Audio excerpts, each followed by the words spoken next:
நிகழ்ச்சிக்குள்ள போயிடுவாங்க. குடும்ப மகிழ்ச்சிக்கு பெரிதும் காரணமாக இருப்பது பெண்களே என்ற தலைப்புல பேசுவதற்கு சபீனா வாங்க.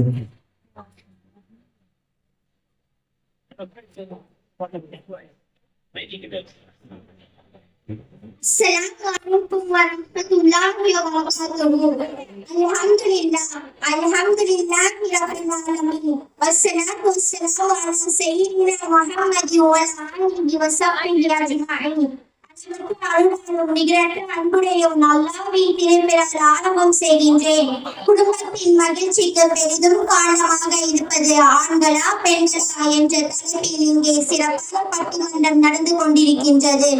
இந்நிகழ்ச்சியை சிறப்பான முறையில் நடத்தி கொண்டிருக்கின்ற எங்களூர் ஆளுமவர்களே, நகைச்சுவையும் சிந்தனையும் கலந்த கருத்துக்களை அள்ளித்தெழுத்து எங்களை ஆனந்த வெள்ளத்தில் முழுகடுத்திக் கொண்டிருக்கின்ற தகுதி மிக்க நடுவர் உஸ்தாத் பேந்தகை அவர்களே, உண்மையை உறக்க சொல்ல வந்திருக்கின்ற எனது அணி வீராங்கனைகளே, பொய்மிக்க நாட்டங்களை அவிழ்த்து விடுவதற்காக வந்து அமர்ந்திருக்கின்ற எதிரணியினரே, இந்த பட்டிமன்றத்தை ஆவலோடும் உற்சாகத்தோடும் கண்டுகளித்துக் கொண்டிருக்கின்ற இளைஞர்களே, மற்றும் பெண்களே, அனைவருக்கும்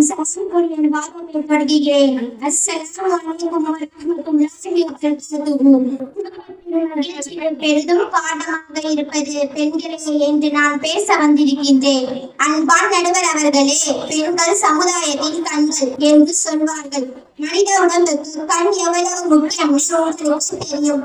கண் இல்லாமல் எதையும் பார்க்க முடியாது, எந்த வேலையும் செய்ய முடியாது, உலக முடியாது, சந்தோஷமா வாழவே முடியாது. அந்த மாதிரி ஒரு குடும்பத்தோட மகிழ்ச்சிக்கு ஒரு பெண் காரணமாக இருக்க முடியும். பெண் இல்லாம ஒரு குடும்பத்துல மகிழ்ச்சி இருக்காது, சந்தோஷம் இருக்காது, குதூகலம் இருக்காது, எதுவுமே இருக்காது.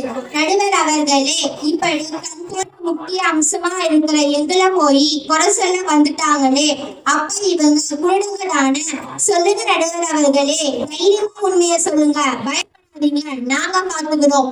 நடுவர் அவர்களே, ஆண்கள் தான் பெஸ்ட், பெண்கள்லாம் வேஸ்ட்னு பெருசா பேச வந்துட்டாங்களே, இவங்க சரியா குரோனடிஸா படிக்கலன்னு நினைக்கிறேன்.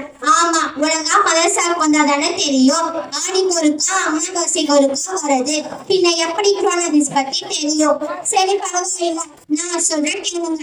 அல்லாஹ் தஆலா குர்ஆன்ல புனித செலவத்தை பற்றி சொல்லும் போது, நாம் நாடியவருக்கு பெண் குழந்தையும் நாடியவருக்கு ஆண் குழந்தையும் கொடுக்கிறோம் என்று பெண் குழந்தையாக முதலாவது சொல்றான். இதிலிருந்தே தெரிய வேண்டாமா, ஒரு குடும்பத்துக்கு பெண் குழந்தை